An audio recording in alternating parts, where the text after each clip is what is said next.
कॅबिनेटमधले कोणी लोक मला अद्याप तरी दिसत नाही आहेत.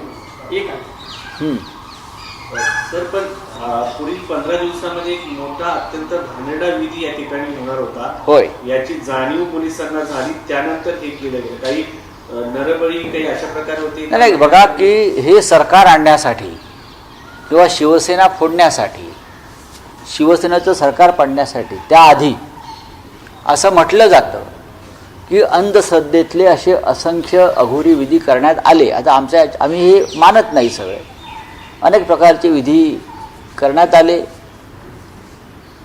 महाराष्ट्राला त्या संदर्भात अनेक बातम्या वाचायला मिळाल्या, ऐकायला मिळाल्या. पण जेव्हा अशा प्रकारचे विधी केले जातात तेव्हा ते स्वतःपेक्षा दुसऱ्याचं नुकसान व्हावं अशी करणाऱ्याची भावना असते. आम्ही स्वतः ठाकरे कुटुंब आणि शिवसेना प्रबोधनकार ठाकरेंच्या विचारांचे आहोत, संत गाडगे महाराजांच्या विचारांचे आहोत, महात्मा फुले आंबेडकरांच्या विचारांचे आहोत. आम्ही या अशा गोष्टींवरती त्यांना खतपाणी घालेल अशा प्रकारचं कोणतेही कृत्य आमच्याकडून होणार नाही. म्हणून राज्याच्या मुख्यमंत्र्यांनी जी कठोर पावलं या संदर्भात उचललेली आहेत त्याचं आम्ही पुन्हा पुन्हा अभिनंदन करत आहोत. एकटाच खरात नाही आहे. इथे गेल्या 5 वर्षामध्ये ठिकठिकाणी असे अनेक खरात उभे करण्यात आले किंवा त्यांचा वापर केला जातो आहे. तुम्ही मुख्यमंत्र्यांचं अभिनंदन करताय, कौतुक करताय, पण असं असताना राज्य महिला आयोगाच्या अध्यक्षा रुपाली चाकणकर या मात्र टीकेच्या फेऱ्यात दिसत आहेत. टीकेच्या कशाला? त्यांना राजीनामा द्यावाच लागेल. ते एक स्वायत्त बॉडी आहे. ती स्वायत्त असेल ना तर महास्वायत्त असेल. नेमली कोणी? सरकारनंच नेमतं ना. सरकार शिफारस करत आहे, सरकारच शिफारस करत आहे. जर सरकार एखाद्या व्यक्तीला संविधानिक पदावर नेमा अशी शिफारस करत असेल तर या व्यक्तीला त्या पदावरून काढा अशा प्रकारची शिफारस सुद्धा सरकार राज्यपालांना करू शकतो. असतील, मला माहित नाही.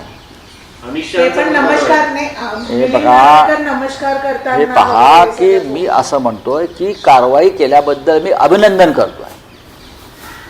जेव्हा हे सगळे लोक त्यांना भेटले असतील तेव्हा हे कारनामे उघड झाले. पण जे लोक प्रत्यक्ष इथे विधीला बसलेले आहेत, विधी करतायत, त्यांचं पायाचे तीर्थप्राशन करतायत, ते अधिक मोठे गुन्हेगार आहेत.